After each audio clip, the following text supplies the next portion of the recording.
Praise the Lord. आज हम बात करेंगे कि परमेश्वर किसे बुलाता है और कौन उसे पाना जाता है। उसका पहला भाग आपने सुना। आज हम दूसरे भाग के लिए बात करेंगे। हमारा जो अगला पॉइंट है उसके लिए हम बारे में बात करेंगे। परमेश्वर कहता है कि मैंने तुम्हें चुना है, तुमने मुझे नहीं चुना है। Praise the Lord. आज प्रार्थना करेंगे हम, प्रभु जी आपके वचन के पढ़े और सुनाने पास से बरकत मिले। जो भी इस वचन को पढ़े सुने उन सब के काम परमेश्वर जल्द से जल्द बन जाएं। जो भी काम पेंडिंग है सब सारे काम बनते चले जाएं यीशु मसीह के नाम से। आमीन। जो प्रभु के लिए संसारिक वस्तुओं को छोड़ने वाला हो उसको प्रभु अपने पास बुलाते हैं। जानेंगे हम मत्ती रचित सुसमाचार उसका 19 अध्याय और 29 आयत में। और जिस किसी ने घरों या भाइयों या बहनों व माता व या पिता बाल बच्चों या खेतों को मेरे नाम के लिए छोड़ दिया है, मेरे नाम के लिए, उसको 100 गुना मिलेगा और वह अनंत जीवन का अधिकारी होगा। परंतु बहुत सारे जो पिछले हैं पहले हैं, पिछले होंगे, और जो पिछले हैं वो पहले होंगे। आमीन। फिर कि हे प्रियो, यहाँ प्रभु अपनी जिम्मेदारियों को छोड़ने की बात नहीं कह रहे, बल्कि संसारिक वस्तुओं के लोभ को छोड़ने की बात कह रही है, क्योंकि यही है जो हमें सच्चे परमेश्वर से अलग करता है। Praise the Lord. अगला पॉइंट है जो प्रभु के लिए अन्याय के धन और अन्याय की कमाई को छोड़ने वाला है। देखेंगे हम लूका रचित सुसमाचार उसका 5वां अध्याय उसका 27 और 28 वचन। और इसके बाद वह बाहर गया और लेवी नाम एक चुंगी लेने वाले को चुंगी की चौकी पर बैठे देखा और उससे कहा मेरे पीछे हो ले। प्रभु उस इंसान को पसंद करते हैं जो प्रभु के लिए अन्याय के धन और अन्याय की कमाई को छोड़ देता है। परमेश्वर उससे बहुत प्रेम करते हैं, इसलिए उसने मत्ती से कहा, लेवी से कहा, चुंगी लेने वाले से कहा, उसको चौकी पर बैठे हुए देखा और उससे कहा कि मेरे पीछे हो ले। तब वह सब कुछ छोड़कर उठा और उसके पीछे हो लिया। तब उसने किसी प्रकार का लोभ नहीं किया, किसी प्रकार का लालच नहीं किया, और तब वह उठा और सब कुछ छोड़कर, जो कुछ उसके पास था सब कुछ छोड़कर उसके पीछे हो लिया। Praise the Lord. अगला पॉइंट है जो मनुष्य मन का सीधा होता है। मन का सीधा कैसा होता है जानेंगे हम।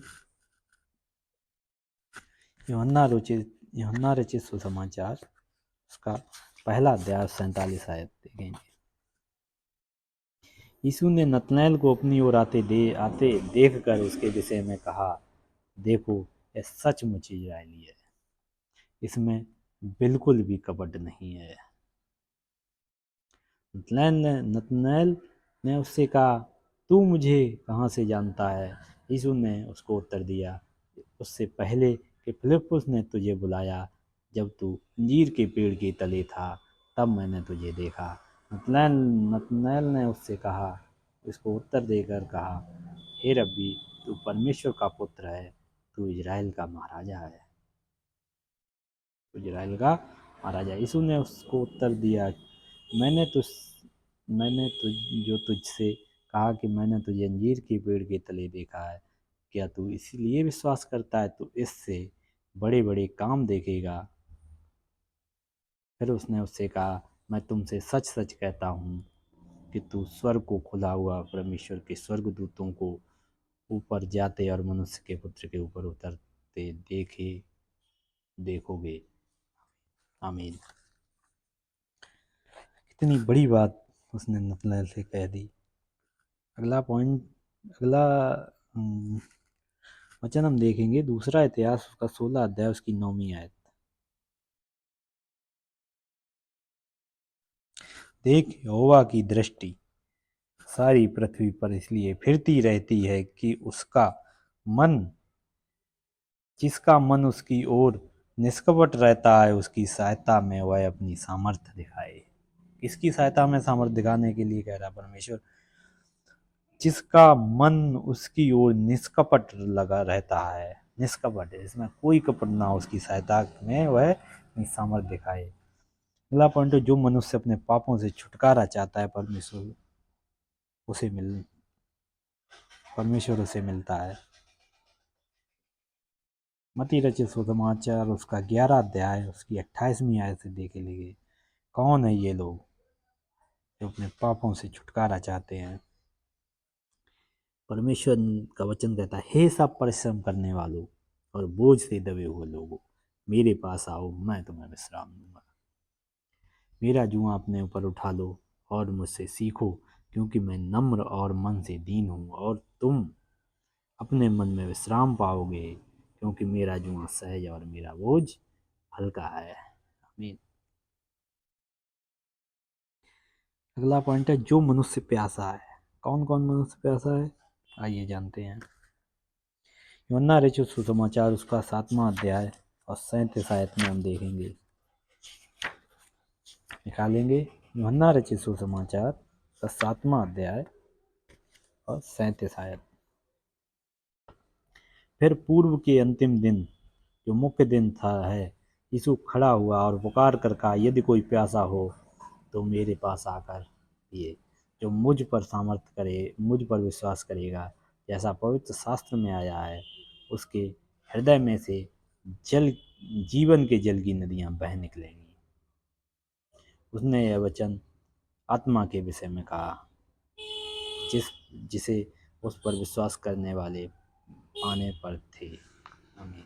क्योंकि आत्मा अभी तक न उतरा था, क्योंकि यीशु अब तक अपनी महिमा को न पहुंचा था। अगला वचन निकालेंगे, यूहन्ना रचित सुसमाचार उसका 8वां अध्याय और 32 आयत।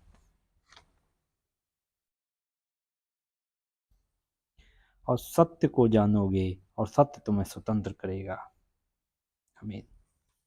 एक और वचन हम देखेंगे, मती रचित सुसमाचार उसका 22 अध्याय 14 आयत क्या कहती है? क्योंकि बुलाए हुए तो बहुत है, परंतु चुने हुए थोड़े हैं।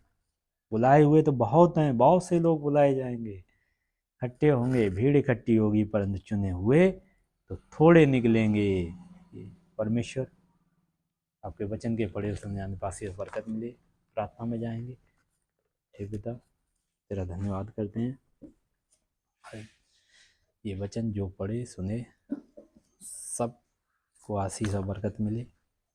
उनके जो भी बंद बड़े काम है वो खुल जाएं यीशु मसीह के नाम से। परमेश्वर, हम तेरे अधीन हैं, पवित्र आत्मा हम सब की अगुवाई करे। In the name of Jesus. अगले वीडियो में मिलेंगे, तब तक के लिए आप सभी को जय मसीह की। परमेश्वर का धन्यवाद हो, क्योंकि ये उसकी महाकरुणा का फल है कि जो और मैं और मेरा घराना और हम सब का घराना आज जिंदों की ज़मीन पर है। परमेश्वर धन्यवाद और स्तुति के योग्य है। परमेश्वर की महिमा हो यीशु मसीह के नाम से। आमीन।